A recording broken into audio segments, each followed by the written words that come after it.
Hi అండి అందరికీ. ఈరోజు మా ఇంట్లో చామగడ్డ పులుసు కూర చేశాం. ఇది ఎలా చేయాలో చూపిస్తున్నాం. అందరూ తప్పకుండా చూడండి. ఇప్పుడు మనం నీట్‌గా కడిగి పెట్టుకున్న చామగడ్డలను కుక్కర్‌లో వేసి, వాటికి తగినంత వాటర్ అండ్ సాల్ట్ వేసి ఉడకనివ్వాలి. 2 లేదా 3 విజిల్స్ పెట్టుకుంటే సరిపోతుంది.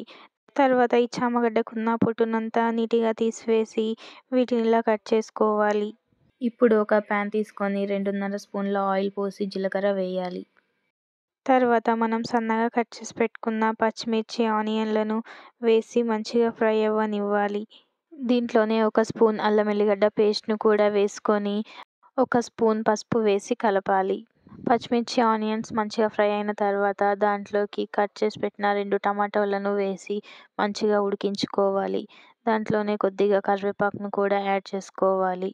ఇవి మంచిగా ఉడికిన తర్వాత దీంట్లో మనం 3 స్పూన్ల కారం, టేస్ట్‌కి తగినంత సాల్ట్‌నైతే వేసి మంచిగా కలుపుకోవాలి.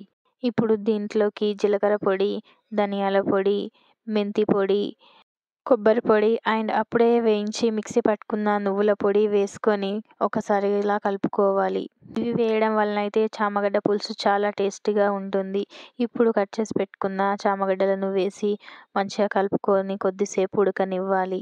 ఇవి కాసేపు ఉడికిన తర్వాత చింతపండు పులుసును పోసి కొన్ని వాటర్‌ను కూడా పోయాలి. ఇప్పుడు ఇదంతా మంచిగా కలిసేలాగా కలుపుకోవాలి. తర్వాత పులుపు ఎక్కువ ఉన్నట్లయితే కొద్దిగా బెల్లం వేసుకుంటే టేస్ట్ అయితే చాలా బాగుంటుంది. చూడండి ఎంత బాగా కనిపిస్తుందో. కర్రీ అయితే ఉడికింది. ఇప్పుడు దీంట్లోకి కొద్దిగా కొత్తిమీర వేసుకొని దింపుకోవాలి. మా అత్తమ్మ చేసిన ఈ చామగడ్డ పులుసు కర్రీ అయితే చాలా బాగుంది. ఇలా అందరూ ట్రై చేయండి.